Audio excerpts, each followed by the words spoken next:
Welcome to Tanakh Talk. I'm your host, William Hall, broadcasting live out of Kingsland, Texas, USA, with episode number 56 of A Rabbi Cross-Examines the New Testament. Tonight will be Acts chapter 23 with Rabbi Michael Skobac. Good evening, Mr. Rabbi Skobac. How are you? Good evening. Or good morning, where some people might be in the world right now. Yeah, very true. I caught Rabbi Singer off guard this morning because I said good morning, good evening, and good night. Yeah, that's true. And I discovered when I'm doing my shows with Jono in Australia, I have no idea what time it is anywhere in the world. So it's just... That's funny. For some, hello everybody. Yeah, for some you're in the future, for some you are in the past. And there you go. Well, good deal. Well, it's good to have you back in the studio for sure. Well, technically. Yeah. So it's nice to get another episode under our belt. 56. We are just rolling right along, aren't we? Yeah, chugging along. Yeah. We'll be finishing the book of Acts pretty soon. Looking forward to it. Romans is going to be a booger. Well, I tell you. Oh, yeah. I can't wait. I know. It's like, sorry, we can't put the fast forward on, though. We got to take this one step at a time, right, Rabbi? We're chugging along. We are. Very good. Very good. Okay. Well, I'll put the number will be on your screen. If you want to call in, you sure can. 855-95-BIBLE. That's 855-952-4253. Be sure that if you do call in, that you do call in with the topic in mind of Acts chapter 23. Not 22, not Romans, not, no Old Testament question, just strictly whatever this topic is for tonight. Would definitely invite your call. So, all right, Rabbi. Well, I'm going to turn it over to you, and we'll get kicked off. So, it seems that these chapters that we're looking at over the past few weeks, it's been a boatload of trouble for Paul. To say the least. It's been a boatload of trouble. Going back to chapter 21, Paul comes to Jerusalem, and he's accused twice. He's got these groups of people running after him, and he dodges the first bullet after he is willing to take a test and prove that he's Torah loyal. But then some Jews from Asia start to complain that he's teaching people against the Torah and against the temple and against the Jewish people, and he's brought Gentiles into the temple, and a whole mob gets up, and he's about to be lynched in the end of chapter 21. And he's finally rescued at the last minute by some Roman officers, and but then he asked permission to address the crowd. So in chapter 22, he begins to tell. Last week we went through his whole story, where Paul basically gives them his whole testimony, his whole life, what's happened. And it's interesting that as he's going through the story, no one seems to be upset. When he tells the story of how he was pursuing people who believed in Jesus, and then Jesus appeared to him, and Jesus told him that he's got to follow him. No one's upset at that point. It's only for some strange reason at the end of the story, when he says that he came to Jerusalem and Jesus told him to get out of Dodge, to leave Jerusalem, because people will not accept his message there, and he should go to the Gentiles. All of a sudden, the crowd goes crazy, and they're about to lynch him again. And so again, Paul has to be rescued by the Roman officer, and he's thrown into the pokey. And the Roman officer, for some reason, last week was very intent on getting down to the bottom of what's been going on. And so he, in order to, I guess, clarify what the complaint is against Paul, he has Paul asks to address. It seems here in chapter 23, he's not addressing a mob so much, but a council. And some commentaries think this might have been a Sanhedrin or some kind of a formal group of Jewish leaders, not just the Jewish crowd. And so we get started in chapter 23 tonight, when it says that Paul was looking intently at the council. I guess he was, trying to size them up. And he just begins by trying to clear himself and says, "Brothers, up to this day, I've lived my life with a clear conscience before God." Now, to me, that's not the best defense, meaning that even the worst criminal in the world will often say that I live my life with a clear conscience, because people are easily able to rationalize what they're doing. Right. So it's not so important if he's in trouble that he can say, I feel good about what I've done my whole life. He really needs to address the concerns of the people who have problems with him. It's sort of, I think it's the wrong foot. He's getting off on the wrong foot here. It's really, it's not relevant to the crowd how he feels. So to start by saying that I've always had a clear conscience before God, I'm not quite sure that's a good move. And then we're told that the high priest, Ananias, ordered those standing next to Paul to strike him on the mouth. That's not very nice. And in verse 3, Paul says to the high priest, God will strike you, you whitewashed wall. At least that's the translation I'm working with.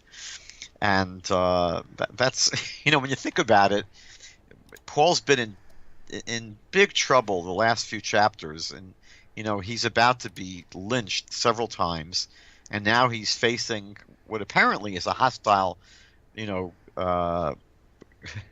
council, whoever they are, and you would think he'd be a little bit more circumspect, and he'd be a little bit more polite. And when when the high priest wants him to be struck on the mouth, Paul says to him that God will strike you, you whitewashed wall. Now, it seems that Paul really probably never heard of, or he wasn't paying attention to the teaching of Jesus, that if someone strikes you on the cheek, you should turn the other cheek. Paul doesn't seem to have known that teaching. That's a good point. Right? From Matthew chapter 5, verse 39. So what is this expression, you whitewashed wall? It's not the kind of thing that you would say to someone today.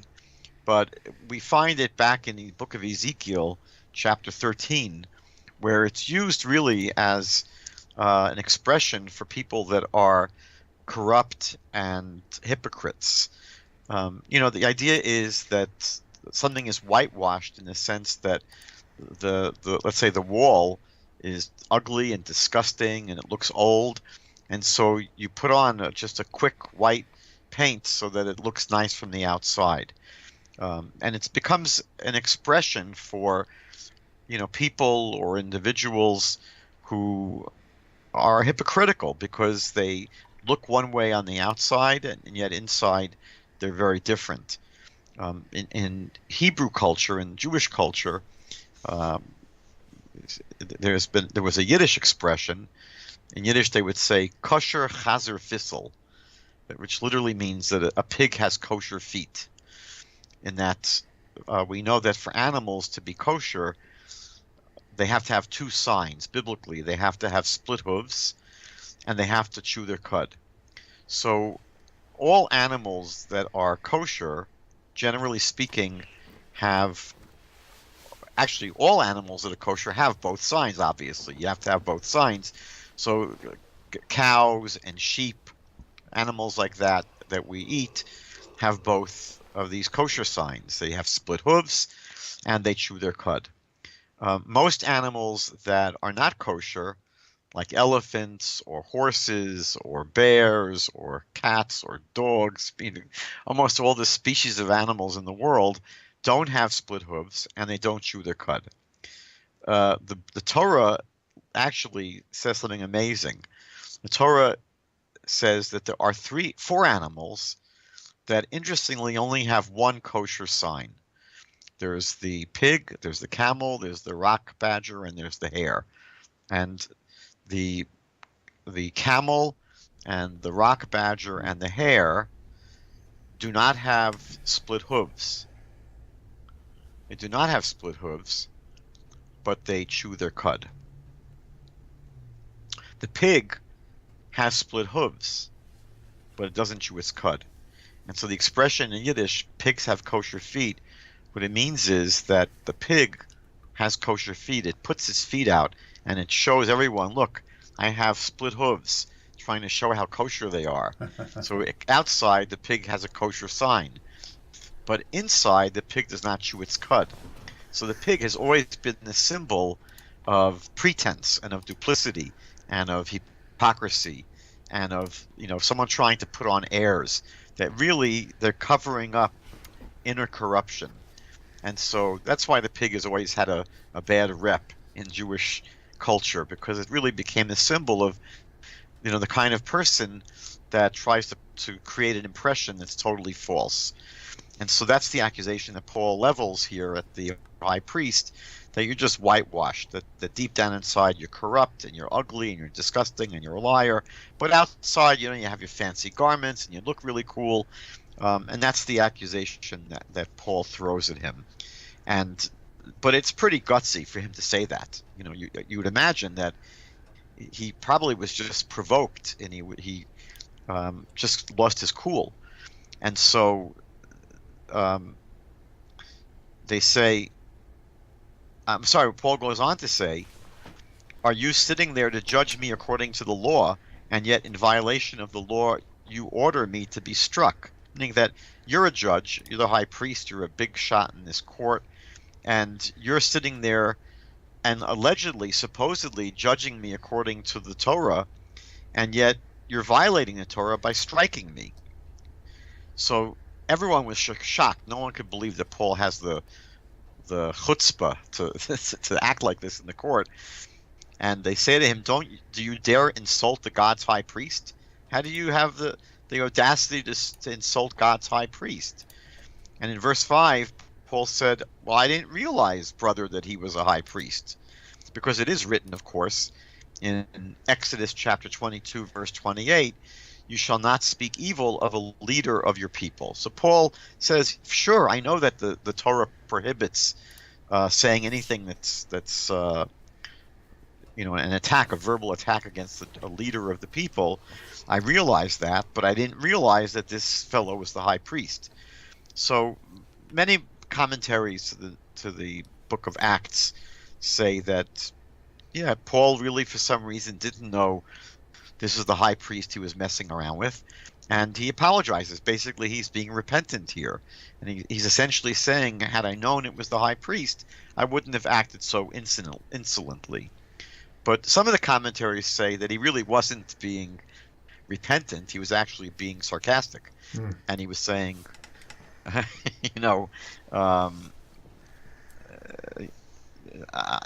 kind of a high priest are you?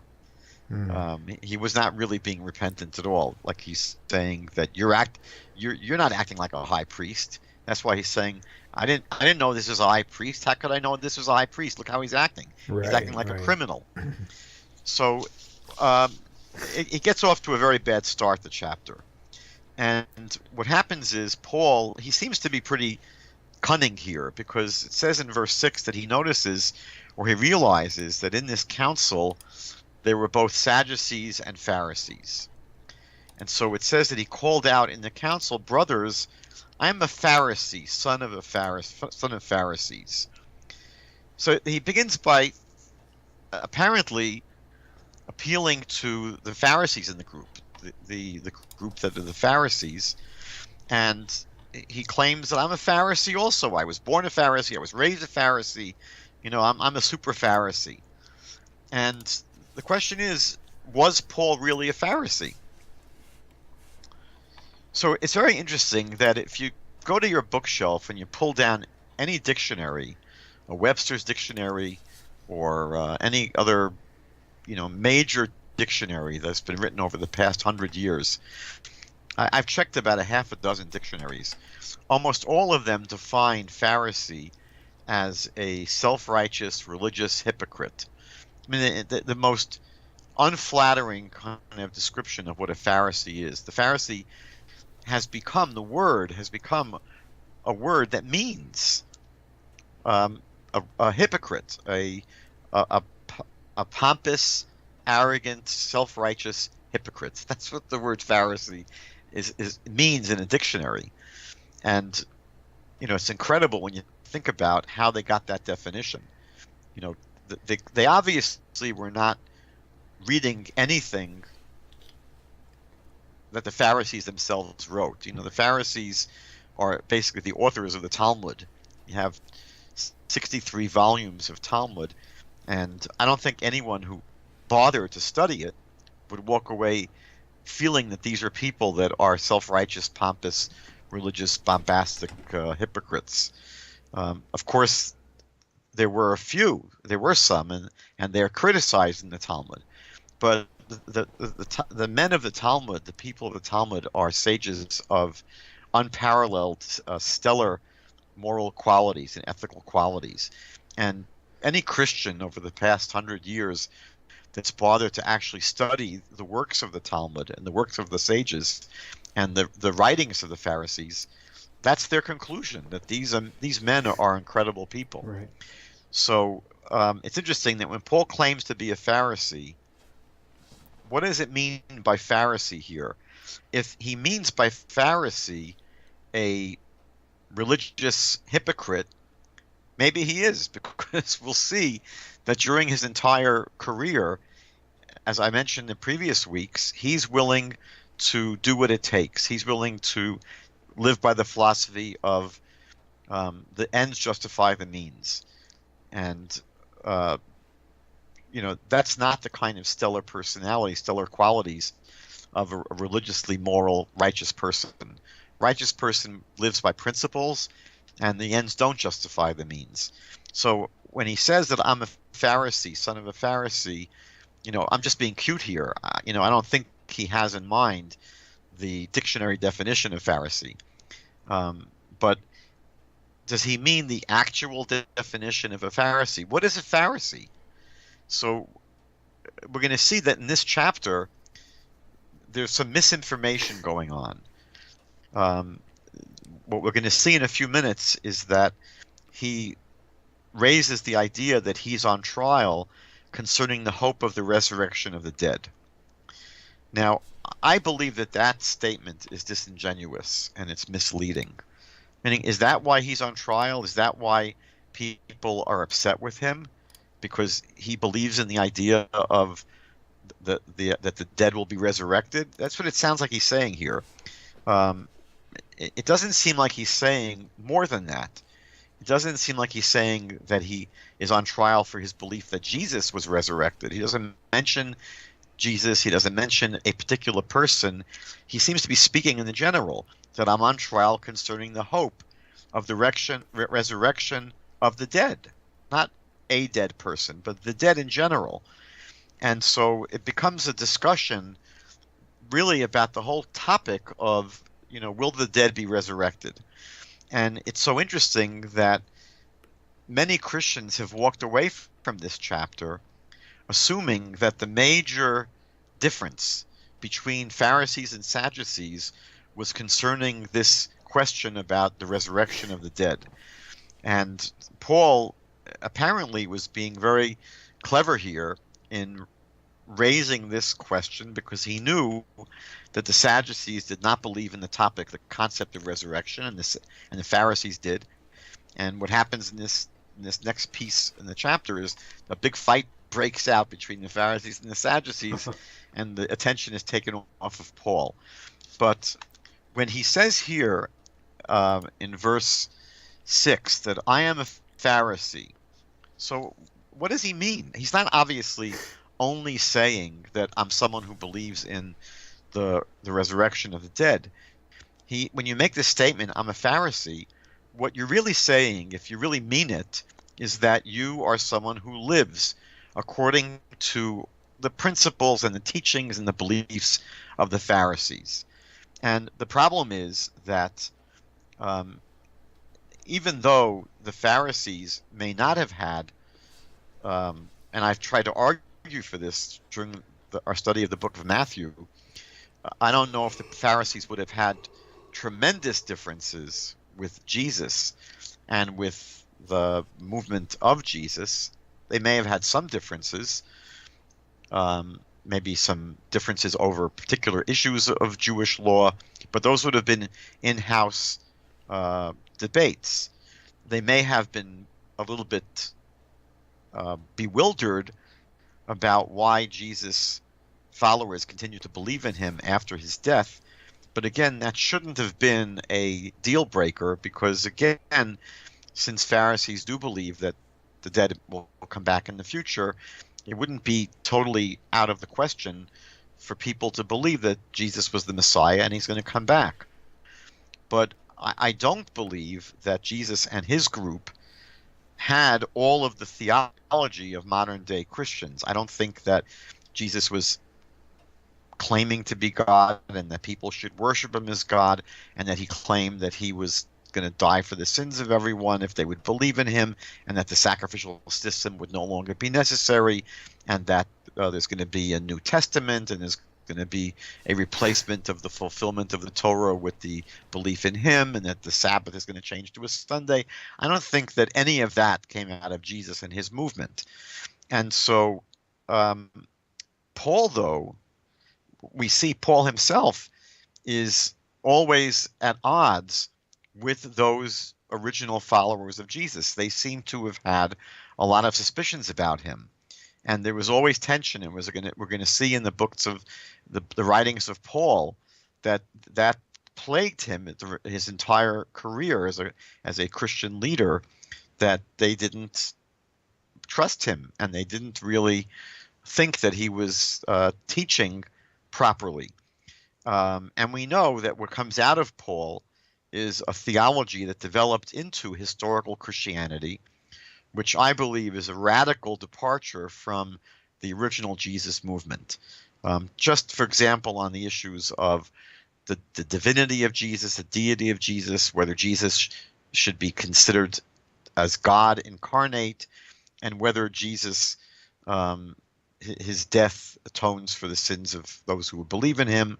I think those are later developments within the history of Christianity that emerged, if not directly from Paul, at least from his teachings that were later taken and applied by students of his to mean those things. And so I suspect that Paul, at this stage in his life, was not totally on board with everything that the Pharisees taught. I suspect that if they were going to really have an honest and frank discussion with him, there would be many, many, many serious issues they would have with Paul. And so for him to say at this point that I'm a Pharisee, essentially saying a Pharisee in good standing, he's not saying just that I was born a Pharisee, I was raised a Pharisee, and now I'm no longer part of your group. He seems to be saying that I'm one of you guys. I'm perfectly at one with you. And I really believe that he's being disingenuous here. So when he says in the next breath that I'm on trial for what? What am I on trial for? I think to give the impression that the only problem with me is that I am someone who believes in the resurrection of the dead, and yet, I'm in trouble for that. I think that's really dishonest. I think if you wanted to find someone who's whitewashed wall, it's Paul right here, because I believe that he's on trial for much more than that. So what's interesting is that when some of the Christian study Bibles and commentaries try to unpack this phrase that I am on trial concerning the hope of the resurrection of the dead, they don't see it as a general statement concerning the doctrine of the idea that the people who have died will be resurrected in the future.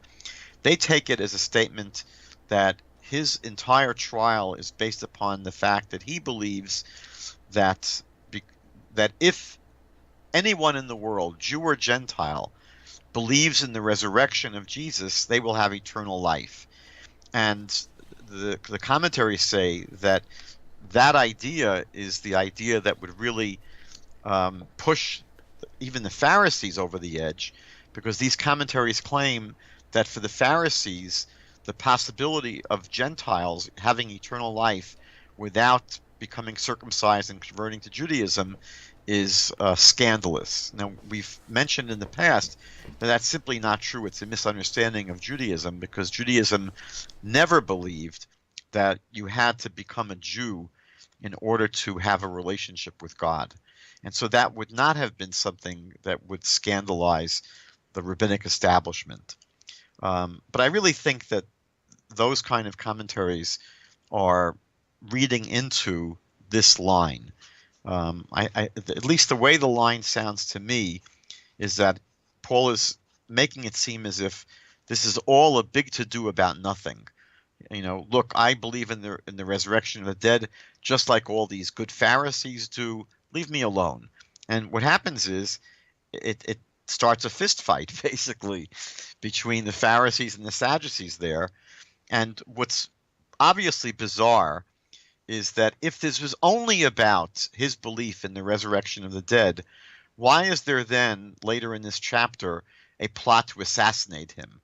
Because you don't see the Sadducees in this chapter plotting to kill all the Pharisees in Jerusalem.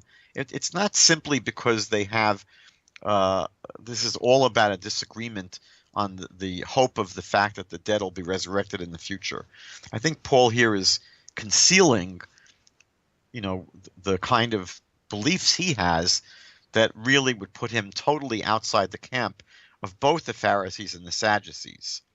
So what happens is in verse 7, when Paul says this, a big fight breaks out between the Pharisees and the Sadducees, and the whole assembly there got divided, because it says here in verse 8 that the Sadducees say that there is no resurrection or angel or spirit, but the Pharisees acknowledge all three. Now, I'm not clear. I don't think we really have today any of the writings of the Sadducees. So I think that all we really have are some writings about them by people who don't like them too much.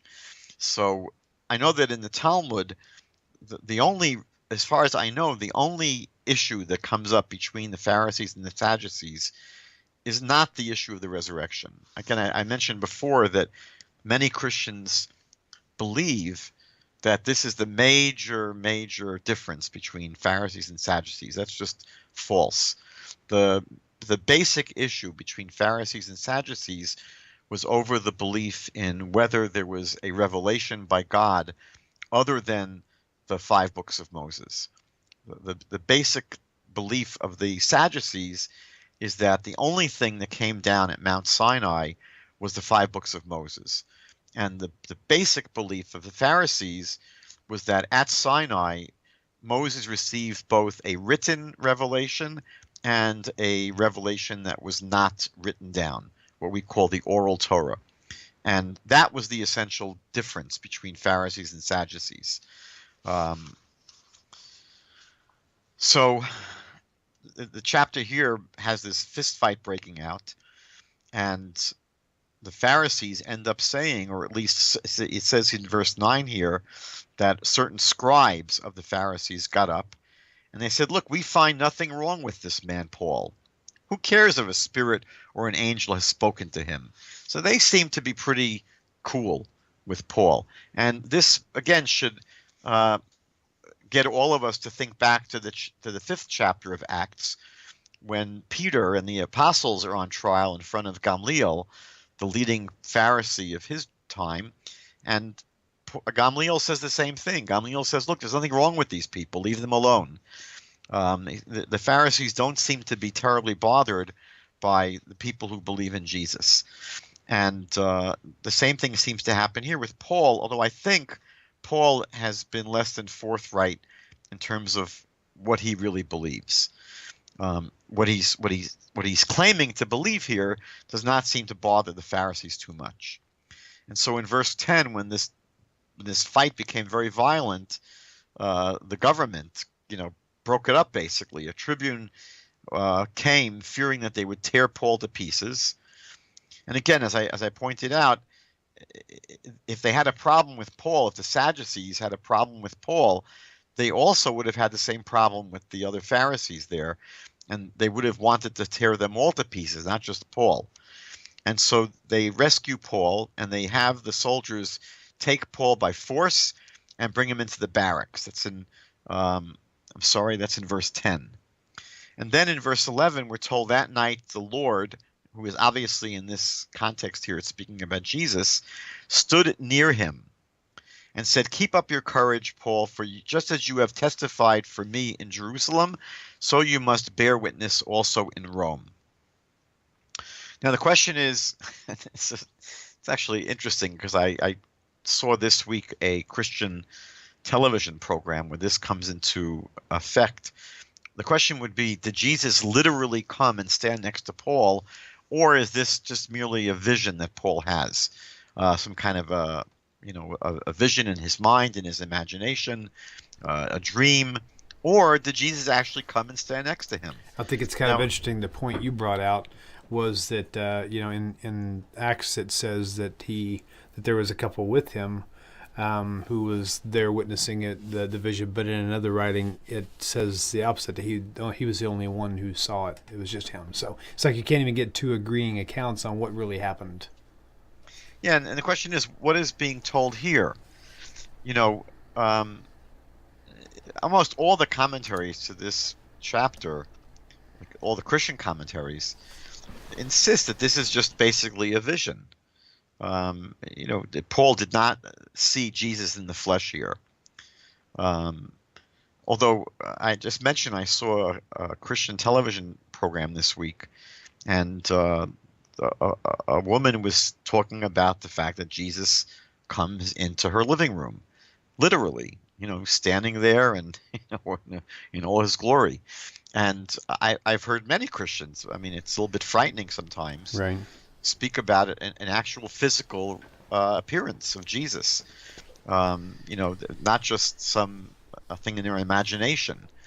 Now, to me, I'm not a psychiatrist, or someone that can explain spiritual religious visions, but I think for some people, their imagination becomes so strong, it's as if it's really happening. Right. And they speak about it as if it was a real experience. But I think almost everyone reading this chapter, will say that when it speaks here about Jesus standing next to him, it doesn't mean that Jesus literally stood next to Paul here. And I think that, it's just fascinating listening to Christians today and speaking about their encounters with Jesus, and the number of people who speak about their encounters not simply as some kind of vision they had or something that they imagined, but they speak about it as if it was a real experience, and if CNN cameras were there, they would have seen Jesus in their living room. So this is interesting because the language here certainly could be interpreted as a real appearance. So Paul is basically told by Jesus in this story that, look, you're going to have to end up getting out of Jerusalem and going to Rome. And we're told in verse 12, and this becomes really a very disturbing part of this story in this chapter, is that the language is very, very inflammatory. I haven't spoken a lot about the anti-Semitism of the New Testament, and there certainly is a significant amount that certainly has that sound, and this chapter is no exception, because in verse 12 in the morning we're told the Jews formed a conspiracy and bound themselves by an oath neither to eat nor drink until they had killed Paul. So here there's a plot to assassinate Paul, and it turns out that it's not the Jews, but in verse 13 we're told there was about 40 men who formed this conspiracy. And so the problem is that the writer of Acts, Luke here, could have just said that 40 Jews got together and bound themselves by an oath. To be more precise in terms of where this threat to Paul is coming from. And rather than speaking about, the 40 conspirators, we see this expression comes up about 3 or 4 times in the chapter, the Jews. And I think the problem is that the reader, and again, we have to realize that, non-Jews have been reading these stories for centuries, and that's what they've been reading about, not just here in Acts, but in the Gospel of John. It became the Jews.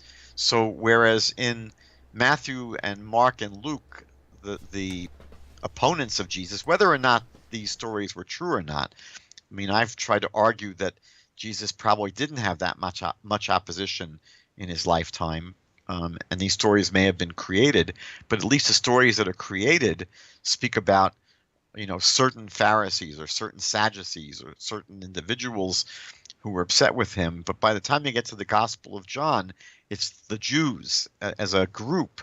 And then you're finding this continuing into the book of Acts, where it's the Jews. And again, it appears in the writings of Paul in 1 Thessalonians. I believe it's chapter 2, verses 15 and 16, about the Jews who were hostile to all mankind and killed Jesus.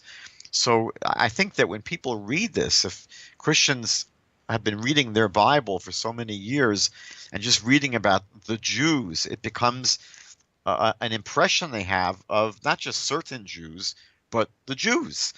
The language here is, I think, very, very inflammatory. And so it says in verse 14 that they went to the chief priests and elders and said that we've bound ourselves by an oath that we're not going to eat anything or drink anything until Paul is killed. Now, when they go to the chief priests, the chief of priests, the Kohen Gadol, the high priest, these are generally speaking Sadducees and people that were allied with the Sadducees, because we know that, and we see it in the New Testament itself, that the Pharisees were not really that hostile to the Jesus movement. And the Sadducees would have been very hostile to them because the Sadducees were very close with the Roman government. The Sadducees were very invested in protecting the status quo. The Sadducees were not interested in any kind of movement that was going to overthrow the government, because they were very happy, working in their basically in the temple and being protected by the Romans and cooperating with the Romans. It were the Pharisees who would be very happy to have a Messiah show up and redeem them from the Romans. So it's very likely that the trouble here is coming from people who are either themselves Sadducees or part of the priesthood that are close to the Sadducees, and that's really where the threat to Paul comes from. And again, you go through the rest of the chapter, and it comes up time after time. In verse 20, it's the Jews, and in verse 26, of 27 again, it's the Jews. And basically all that happens in the rest of the chapter, I'm really done here, is that Paul is rescued. It seems pretty strange that they have this huge group of soldiers that whisk him out of town, and they take him into safety. And that's basically the story. And it seems that it's a rather large group to save one person from just a bunch of Jews. They could have had a small platoon, but they seem to have a small army that escort Paul out of town, and they do it under the cover of darkness at night. So that really more or less ends the chapter. That there's this plot to assassinate Paul, and the Romans have to save him. This is the third time in several chapters that Paul's about to be lynched or killed, and he has to be saved by the Romans. And so we'll see in next week how this continues in chapter 24. But this has been nothing but trouble for Paul. Going back to chapter 21, Paul seems to be the guy that everybody doesn't like, and if for some reason he's got a tremendous amount of opposition. And it seems like he's got a tremendous attitude to himself. I mean, regarding everybody, it's like it seems like he's buddy pal at first, but then if you doubt him in any way, all of a sudden it's like fire and brimstone. So and I think childish in a way, What we're going to see because we haven't read Paul's writings yet, by the way. This is the book of Acts, which is being written about Paul. But when we get to Paul's writings, we're going to see that he's got a tremendous chip on his shoulder, right, when it comes to the apostles. He speaks about them in a very sarcastic way because he calls them the super apostles. They think they're, a big deal. And he really has a chip on his shoulder almost when it comes to everybody.